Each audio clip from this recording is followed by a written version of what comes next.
Students, मैं doctor Uma Sharma, associate professor of ABST. आज हम बीकॉम पार्ट फर्स्ट के कॉर्पोरेट एंड फाइनेंशियल अकाउंटिंग के अंशों के निर्गमन चैप्टर के बारे में जानकारी ले रहे हैं। अंशों के निर्गमन से पूर्व मैं कुछ बेसिक कंसेप्ट्स क्लियर कर दूं कि बड़े आकार वाली व्यावसायिक क्रियाओं के संपादन करने हेतु अत्यधिक पूंजी एवं कुशल मानव संसाधनों की आवश्यकता होती है। साथ ही जोखिम उठाने की क्षमता एवं प्रभावी प्रबंधकों की भी आवश्यकता होती है।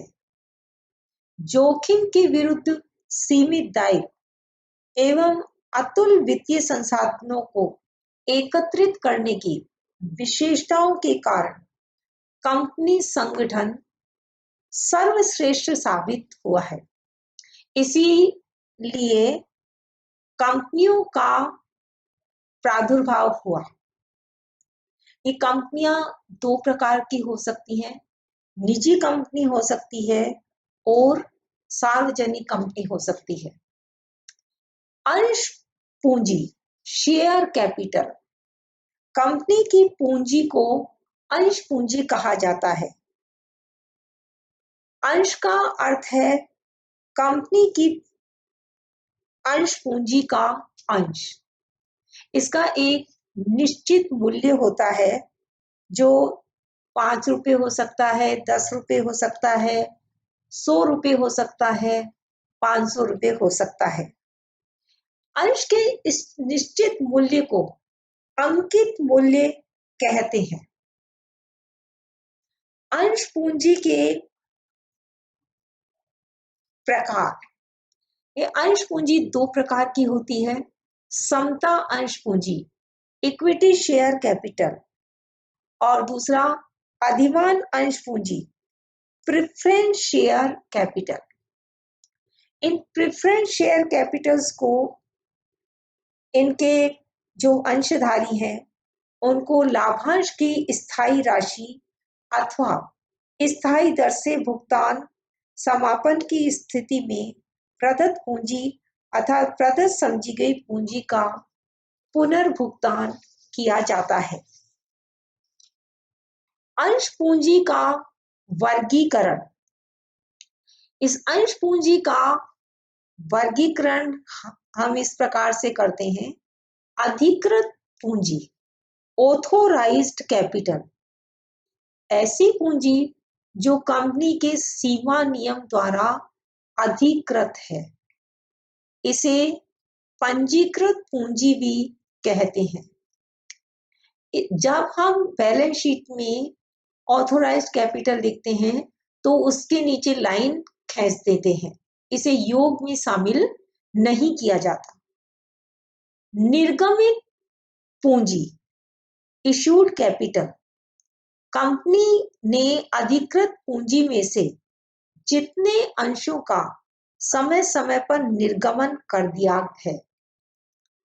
अभिदत्त पूंजी, निर्गमित पूंजी का वह भाग जो कंपनी के सदस्यों द्वारा धारित किया हुआ है।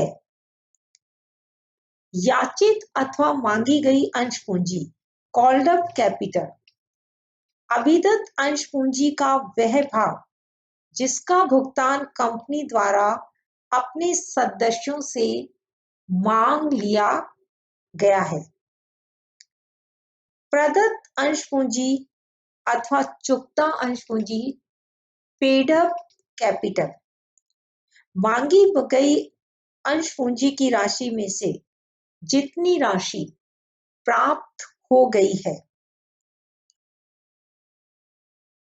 इस प्रकार ये पूंजी के प्रकार हैं जिन्हें हमने अभी पढ़ा।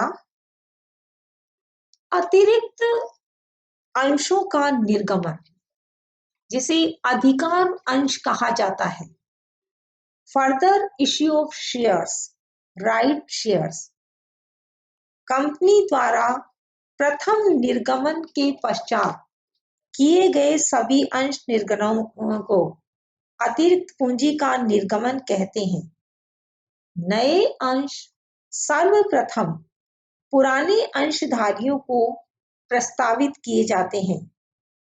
इन अंशों को विद्यमान इक्विटी अंशधारियों को लेने का प्रथम अधिकार होता है। ऐसे निर्गमित अंशों को इसीलिए अधिकार अंश कहते हैं।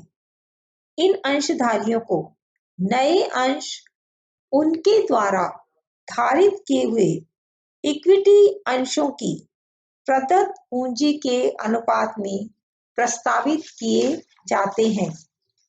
इसके संबंध में दिशा निर्देश होते हैं और उन्हीं दिशा निर्देशों की पालना करके ये अधिकार अंश निर्गमित किए जाते हैं।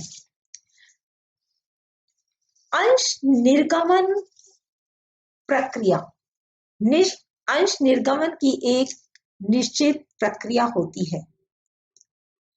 कंपनी के पंजीयन के बाद संचालक मंडल कंपनी की पूंजी एकत्रित करने के लिए आवश्यक प्रबंध करते हैं। कंपनी द्वारा क्रय विवरण का निर्गमन किया जाता है। अंशों के लिए आवेदन मांगे जाते हैं। विनियोजकों को क्रय विवरण में सूचना दे दी जाती है कि वे अपने आवेदन रकम सहित कंपनी के बैंकरों के पास जमा करा दें। कंपनी के बैंकर उचित रूप से भरे हुए आवेदन के साथ आवेदन पर देश राशि प्राप्त करते हैं, उसकी रसीद देते हैं तथा उक्त राशि को संबंधित कंपनी के अंश आवेदन खाते में जमा करते हैं। उसके पश्चात आवेदनों की सूची कंपनी को भेज देते हैं। आवेदनों की सूची की जांच की जाती है और जांच करने के बाद आवेदकों को नाम के वर्णाक्रम अनुसार एवं आवेदित किए गए अंशों की संख्या के अनुसार सूची बना दी जाती है। सार्वजनिक कंपनी द्वारा अंश बंटन पर कुछ वैधानिक प्रतिबंध हैं।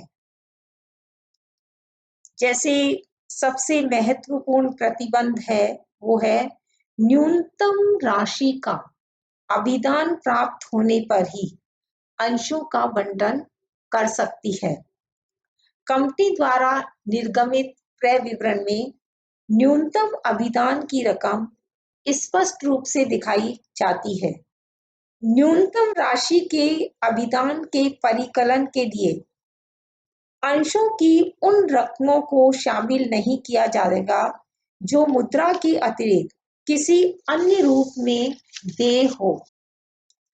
प्रत्येक अंश के आवेदन पत्र पर देय रकम अंश के अंकित मूल्य के 5% से कम नहीं होनी चाहिए। लेकिन सेबी के दिशा निर्देशों के अनुसार अंश के आवेदन पत्र पर देय राशि अंश के निर्गमित मूल्य के 2.5% से कम नहीं होनी चाहिए। अंशों के आवेदकों से प्राप्त समस्त धन को एक अनुसूचित बैंक में उस समय तक जमा रखा जाएगा जब तक कि न्यूनतम अभिदान राशि के बराबर आवेदन कंपनी को प्राप्त नहीं हो जाए। कंपनी अधिकतम 30 दिनों के लिए निर्गम खुला रख सकती है।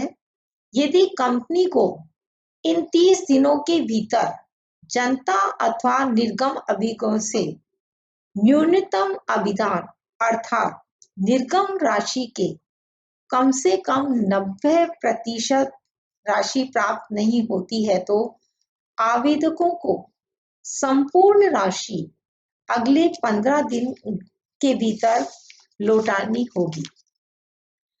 इसके आगे हम पढ़ेंगे वित्तीय पुस्तकों में लेखा, अकाउंटिंग इन फाइनेंशियल बुक्स।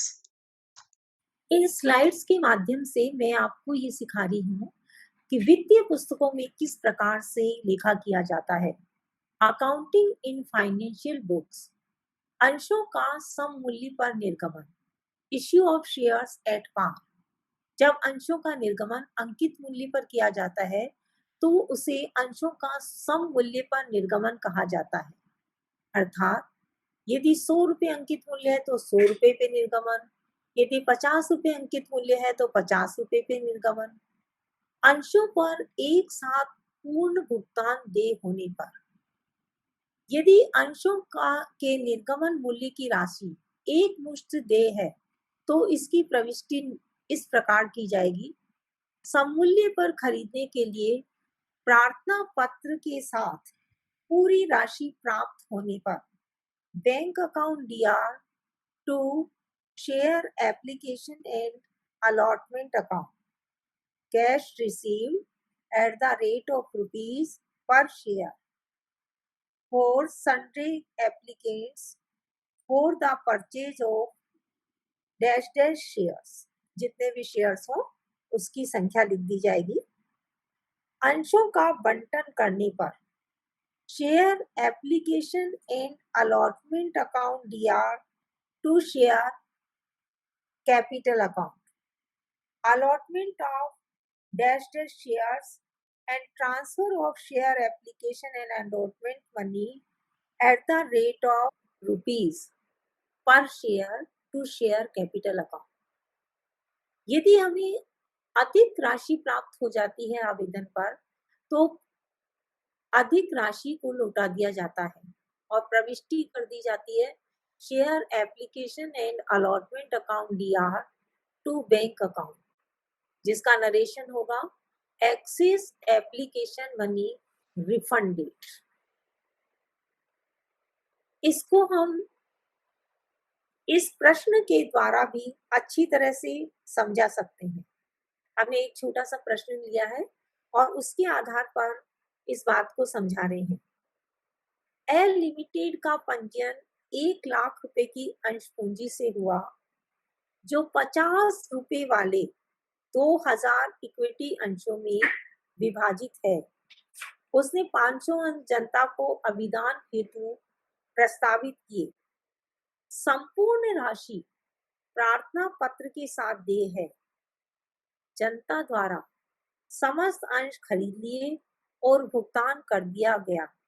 आवश्यक जर्नल प्रविष्टियां इस प्रकार से होंगी।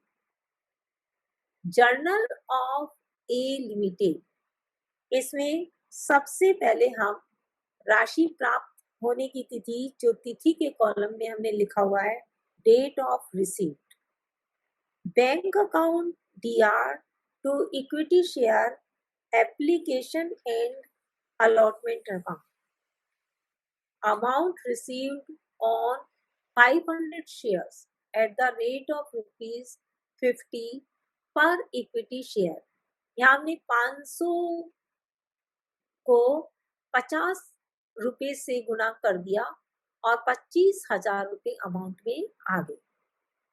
अब इस की दूसरी प्रविष्टि डेट ऑफ अलॉटमेंट को होगी equity share application and allotment account DR to equity share capital account, और इसका नरेशन होगा application and allotment money transfer to equity share capital account. और इस प्रकार से ये अंशों पर प्राप्त राशि की और उसकी राशि कैपिटल अकाउंट में ट्रांसफर करने की जनरल प्रविष्टि हमने की है।